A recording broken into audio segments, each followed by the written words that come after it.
BBM ya, penyebab mobil kita boros. Awalnya nggak boros kok tiba-tiba boros. Saya ngebahas ini khususnya mobil tua ya, khususnya mobil tua. Ya saya ngebahas mobil tua. Jadi kalau untuk mobil tahun muda ya banyak sensornya, lebih banyak sensornya lagi. Jadi harus kita scan ya, itu dulu paling utama kalau untuk mobil-mobil tahun muda ya. Jadi kalau untuk mobil ini juga sebenarnya ada diagnosisnya. Itu ada diagnosis bisa kita scan. Cuman pada dasar sensornya nggak sebanyak kayak mobil tahun muda. Sebenarnya kalau untuk mobil awalnya kita pakai nggak boros ya. Terus perasaan kita terus ke belakangan ini udah berapa bulan kita pakai mobil kok kayak perasaan kita agak boros gitu ya. Yang pertama nggak lepas dari penyebab mobil perasaan kita ataupun memang benar itu boros. Yang pertama kita nggak lepas dari pedal, cara kita menginjak gas. Dengan kita ngebejak gas itu juga bisa mempengaruhi. Misalnya kita ngebawanya ngebut-ngebutan gitu, itu bisa mempengaruhi. Apalagi khusus mobil tua, injeksinya belum sempurna, masih 50%. Jadi sistem pengaturan di RPM tinggi dan RPM rendah itu nggak efektif untuk penyemprotan pembakarannya. Jadi itu salah satu faktornya. Injakan kaki kita itu, pedal gas kita itu kita jangan terlalu suka ngebejak gitu, ngegas gitu sambil ngebut-ngebutan. Itu pengaruh yang pertama. Yang kedua, pengapian ya. Misalnya pengapiannya bermasalah, contohnya misalnya dari coil ya. Dari coil atau dengan sistem coil tanam begini yang ini bisa risiko karena faktor terlalu panas atau faktor usia. Jadi dia melemah untuk menyemprotkan bunga api ya, atau kabel busi yang terjadi kebocoran kabel busi. Cara mengetahui ini businya terjadi kebocoran atau tidak, tinggal ketika mesin hidup tangan Anda aja nih, tangan Anda gini, alirin aja sampai ke ujung ke delco. Itu untuk mengetahui kalau ternyata waktu pas di busi 1, 2, 3, 4 Anda gituin ada yang tiba-tiba kayak kesetrum, berarti itu kabel businya bocor. Solusinya Anda harus ganti, nggak bisa diisolatif atau ditambal-tambal, nggak bisa. Itu juga ketika kabel busi bocor bisa memicu kurangnya percikan api, ya intinya percikan api sehingga pembakaran kurang sempurna. Itu bisa menyebabkan mobil jadi berbet ataupun boros karena pembakarannya nggak maksimal. Yang kedua, untuk mengetahui apakah ini setelah itu businya kah atau gimana ya, salah satunya Anda cabut aja nih, cabut, angkat. Kalau ternyata dia bergetar, dia berarti berfungsi normal. Yang kedua ada mesin seterusnya gitu, Anda cabut juga. Piston 1, 2, 3, 4 cabut. Ketika dia bergetar berarti dia masih bagus lah ya. Yang ketiga, yang keempat begitu juga. Maaf saya ulang, 1, 2, 3, 4 begitu juga umumnya ya. Cabut. Tapi kalau misalnya ketika cabut dia nggak bergetar sama sekali, nggak ngepek, berarti itu udah jelas businya bermasalah. Itu sih faktornya biasanya keberbet ya, kalau itu keberbet. Atau memang seandainya busi Anda sudah cukup lama ya, udah lebih dari 6 bulan atau setahun nggak ganti-ganti, atau minimal biasanya ada orang yang standarnya sih secara teori 20.000 km ya.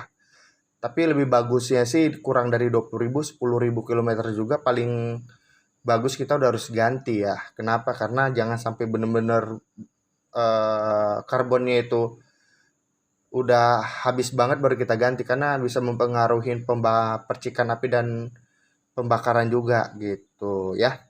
Itu satu dari pengapian. Yang kedua dari tersumbatnya aluran bensin nggak sempurna, bisa keberbet atau keboros juga, dan kotor ya, terutama di bagian injeksi. Nih di bagian injeksi bisa juga karena kotor, tersumbat, terutama di filter bensin atau di full pump yang di dalam tangki kotor ya. Itu dia. itu di aliran bensin ya. Penyebab salah satu juga mesin itu boros atau berbet. Ya, solusinya di tune up, dibersihkan ya. Yang ketiga, atau kerak-kerak karbonnya sudah cukup menebal. Jadi Anda bisa melakukannya dengan engine plus apa ya namanya, aduh lupa saya. Saya lupa, intinya dimasukin cairan khusus terus ditarik lagi, apa ya namanya, lupa saya, aduh maaf saya lupa. Bisa ya, itu khususnya di bengkel ya, bengkel agak sedikit besar dan lengkap biasanya yang ada. Yang ketiga, yang keempat, kita tak terlepas dari sensor ya, khususnya penyebabnya sensor itu mobil kita merasa boros ya, nggak lepas dari pertama sensor MAP sama sensor CKP yang di dekat water pump ini. Dekat water pump itu ada sensor CKP ya, itu juga yang bisa menyebabkan, karena dia mengatur pengatur pemasukan pembakaran juga intinya ya. Itu secara umum dua sensor itu. Yang kelima, bahan bakar ya, bahan bakar juga nggak terlepas bisa memicu ya. Tapi pada dasarnya mobil tua kan udah terdeteksi dengan RON di 88 ya, jadi menggunakan bensin 88 pun masih efektif. Tapi kalau mobil ton tinggi ada batas kompresi, misalnya 1:10, berarti minimal harus pakai kompresi yang di atas, yang pakai RON di atas 90. Itu ada tuh, bisa dilihat aja nanti di Google. Kalau dia 1:8 berarti dia bisa masih pakai RON di bawah 90, 89, 88 masih bisa ya. Terus yang keenam, kalau penyebabnya mesin boros di oli ya. Oli juga ketika udah terlalu lama, misalnya banyak orang oli itu berpatokan 5.000 km, 3.000 km, 7.000 km, 10.000 km. Pada dasar sebenarnya gini sih, jangan terlalu lama-lama, jangan sampai kilometer terlalu tinggi Anda mengganti oli, karena akan menimbulkan kerak di dalam mesinnya sendiri, sehingga itu menyebabkan performa mesin dan menyebabkan mesin jadi boros juga. Bensinnya jadi boros, jadi performa juga bisa turun ya. Tuh, solusinya gimana? Kita ganti olinya bisa 3.000 km atau 3.500 km ya, atau 5.000 ya. Paling maksimal sebenarnya 5.000, standarnya 3.500 tuh, kalau memang biar efektif untuk perlindungan pistonnya ya, perlindungan camshafnya dan lain-lainnya ya. Untuk masalah olinya sesuai aja, bebas selera kita, khususnya jangan sampai, yang penting jangan sampai kita tertipu dengan oli yang palsu, itu aja. Cuman khususnya untuk mobil tua, jangan terlalu pakai oli yang encer, sehingga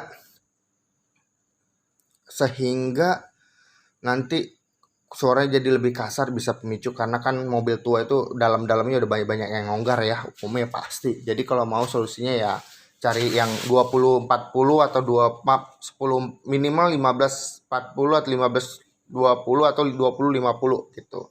Maaf saya ulangin, 15-50, 20-50, 10-40 atau 15-40, itu mungkin bisa ya, lebih efektif. Sebenarnya sarannya kalau bisa jangan sampai 10-40 ya, lebih baik 15-50 atau 20-50, itu lebih bagus, karena untuk melumasin yang banyak yang kendor-kendornya itu, yang udah banyak renggang ya, utama yang di dalamnya. Ya itu aja untuk saat ini dasarnya sih ya. Tapi setelah seandainya Anda udah mengikuti itu semua, satu lagi, soket-soket. Ketika soundshare itu nempel dan soket itu kendor atau ada kabel yang terkelupas, itu juga mempengaruhi, karena dia akan membaca ke sensor atau ke ECU. Ketika dia soketnya itu kendor, pasti kan nggak akan sempurna ECU itu ngebaca, sehingga error terjadi juga. Makanya dia ketika membacanya juga nggak sempurna. Itu aja sih ya, di saran saya untuk penyebabnya mobil berbet, atau maaf, utamanya mobil boros, atau selain boros atau berbet, itu aja sih, nggak lepas dari itu. Satu yang terakhir lagi ini screen relay, termasuk ini bisa pemicu ya, karena di sini ada beberapa kayak EV-nya, injeksinya, untuk sistem pengontrol main relay, pengontrol sensor semua itu juga bisa pemicu ya, harus kita perhatikan. Oke, ini juga sepele tapi fatal efeknya. Bila memang seandainya screen atau relaynya mati, percaya mobil Anda pasti tidak akan sempurna dan bakal kadang nggak bisa hidup, walaupun hidup kadang berobat. Padahal cuma hanya masalah sepele, itu juga harus diperhatikan ya. Ya. Oke, itu aja dari saya. Semoga bermanfaat. Satu sama lain kita saling membantu, saling berbagi. Semoga kita bisa bermanfaat bagi orang lain, dan khususnya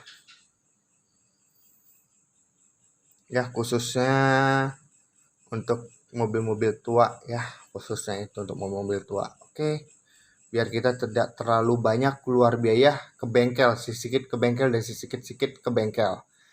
Oke, sekian dan terima kasih.